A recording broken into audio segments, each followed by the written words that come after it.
Mayor Bloomberg has been and continues to be a national voice for reason and innovation in the debate about how to best remedy the effects of poverty.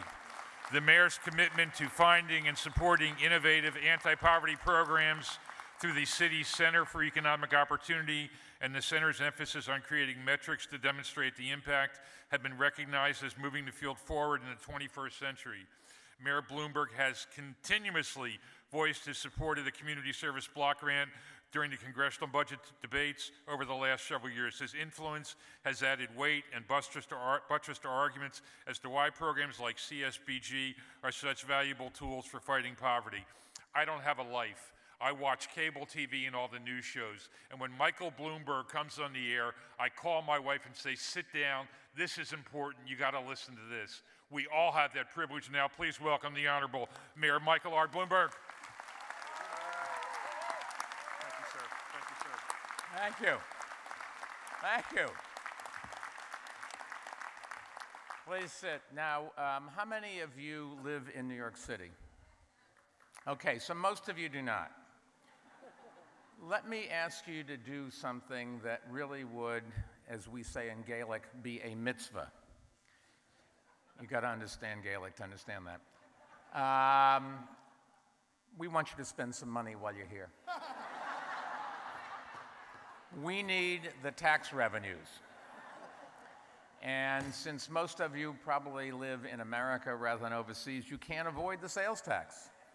So please do that, and I forever will be grateful, as will most of the 8.4 million people who lived in this city. Now, I was trying to think how many of them called me this morning and said, be sure when you go to the Community Action Partnership's annual convention, you welcome everybody on my behalf. I don't know how to break this to you, but the total number that called me this morning, 0. Nevertheless, if they knew, they would be ecstatic that you're here, and I wanted to welcome you on behalf of them. I know this is going to be a particularly action-packed and I hope extremely productive week for all of you. I know you'll be working hard, but I do hope that you take the time between sessions to experience everything summer in this city has to offer: the restaurants, the entertainment, the museums, and the shopping. Let me tell you for 2 seconds about the city that you're going to see when you walk around here. New York City, 40% of the people who you see on the streets who live here were born outside of the United States.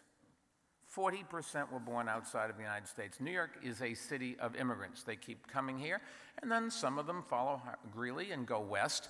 But this is still the entry point for people who want to say what they want to say and believe and practice their religion the way they want to and be in charge of their own destiny. I think if you read the papers every day, sometimes you just want to shoot yourself and say, we can't be doing anything right. But the truth of the matter is we do an awful lot right in this country, and when people vote with their feet, they come to America, and we should not lose sight of that. Can we do better? Absolutely. That's why you're here, to try to figure out ways that we can help everybody succeed in this country. But I think also we have to understand we have made an enormous amount of progress. Also, when you walk around New York City, the other thing that you will notice that is very different, we are not only a very diverse city, but unlike other diverse cities in this world, we live as a mixture rather than as a mosaic. And so in New York City, when you go down the steps to the subway, walking next to you will be somebody that looks different, sounds different, acts differently, dresses differently, behaves differently. But if you do it every day, they're no longer threatening. I don't know, they become close friends first. First is just acceptance. But New Yorkers live in a ways of understanding and tolerance that does not exist, I think, anyplace else. And it's because of the mixture. You can go down a street in Queens, and in one block, maybe there's 20 stores, and you could literally have 10 different languages on the signs. There's no other place that you can do that. And that's why New York City has done so well. I keep saying the solution to our country's problems are to continue the process that built this country, and that is bring immigrants in here. Immigrants who will create jobs, immigrants who will take jobs nobody else wants and create other jobs around them. Well, you're nice to applaud, but I think you should be calling your congressman and your senator and saying, we're not going to take this anymore. The only solution to our country's problems is to not walk away from everything that built this country, but to go ahead and do more of it. You're going to have some lovely weather. As the mayor, I guarantee it. That's my job.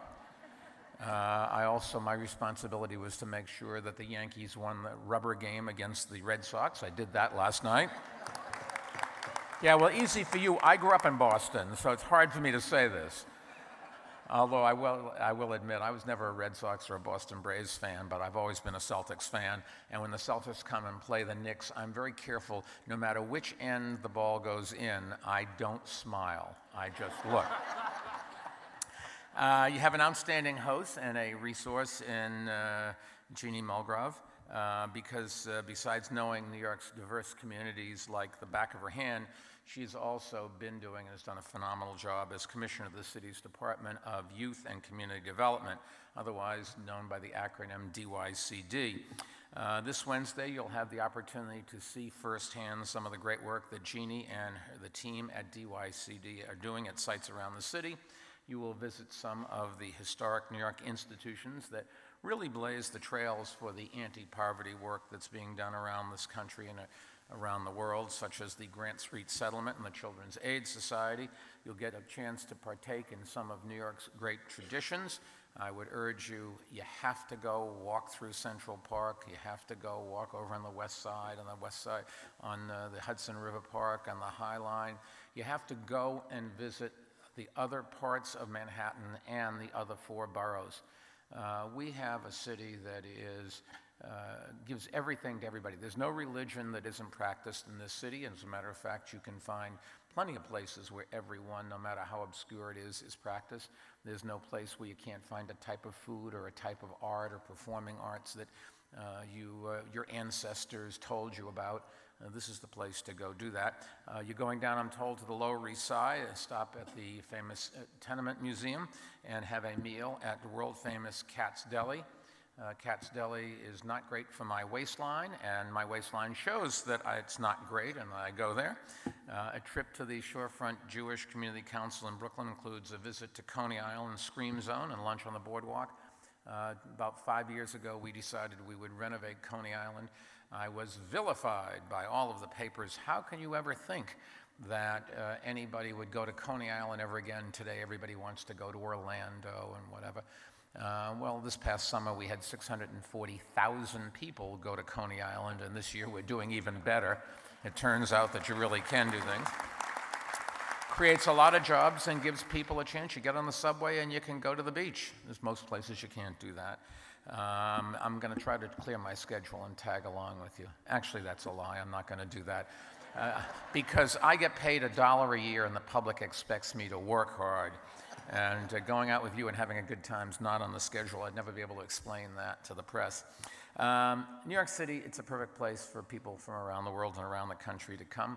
The family and community services that you will encounter here, the diversity of the backgrounds, the circumstances and challenges every day. There's no problem in the world that we don't have. That's the bad news. The good news is there's no problem in the world that we aren't trying to address. We may not do it right every time, but we are not going to walk away from anyone. This city is so much better than it used to be. We are far and away the most compassionate city in the world. By an order of magnitude, we have fewer people living on our streets per capita. Our crime rate is the lowest of any major city. We have fewer deaths by fire and traffic deaths than virtually any place else in the country. We have poor people. There's always going to be a bottom 20%, but we are not walking away. Our shelter system, while the rest of the country is tearing down their public housing, New York City is building more public housing, but roughly 4% live in public housing. In New York City, federal community services block grant funds are helping to fight poverty and build opportunity just in hundreds of ways. They help fund the city's summer youth employment program, which is the country's largest. And again, this summer is providing tens of thousands of jobs for youth with crucial training experience to set them on track for future success. Jeannie herself, you should know, was a program participant when she was a teenager and so was our schools chancellor, Dennis Walcott. What we've tried to do is to make sure the people that provide services in the city actually know what they're talking about, and to the extent possible have actually been on the other end of those services when they were young. But I think it just shows the opportunities here. These block grants I talked about also provide DYCD immigrant support programs, including citizenship application and legal services. And in response to the new Deferred Action Program, DYCD-funded immigrant service providers will be helping many young people who can apply for temporary legal status to stay in America and work to build a future. Our responsibility is to make sure they build a future for America, and particularly for New York City. And that's why I am so optimistic on going forward and why I plan to live here for the rest of my life. These are the kids who are ready, willing, and able to work hard for a better life, and they're going to make America better for all of us. The Community Services Block Grant funding also supports our very successful fatherhood programs, which reconnect non-custodial fathers with their kids and helps them play a positive role in their children's lives. Often we can help these fathers find a job along the way and start contributing to their kids' financial security. And there are many other community services block grant programs DYCD administers throughout with almost 300 community-based organizations around the 5 boroughs. So I'm glad you're going to get a chance to see them this week. I know that the New York contingent is looking forward to learning from those of you from around the rest of the country. Jeannie will give me a full report and maybe send me half a pastrami sandwich from Katz's. I like it on rye with yellow mustard, thank you very much, and some kosher pickles with it. Don't ever forget that.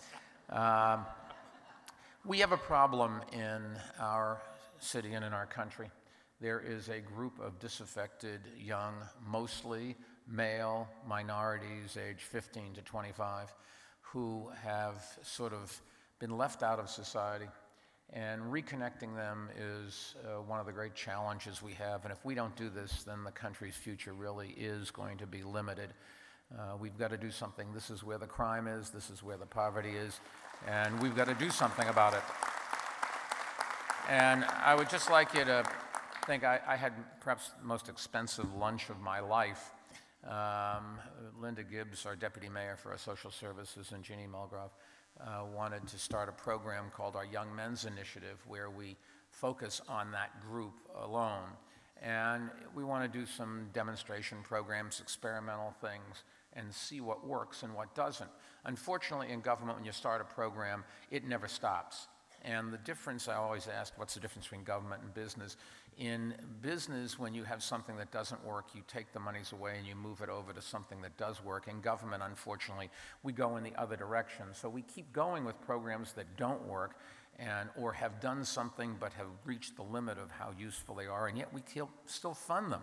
And we only have a limited amount of resources, so we have to try some new things. And this Young Men's Initiative is designed to do that.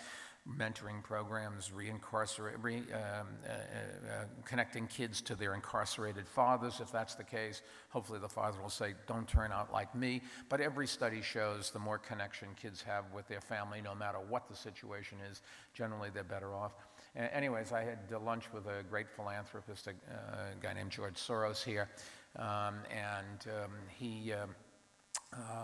I asked him for $30 million towards our program. We're putting $60-odd million of city money in as well. I got a commitment from Soros that he would give us the 30, but it was only contingent that I kicked in some money as well, another 30, and then I had to pay for lunch. There is no justice in this world. I just want you to know.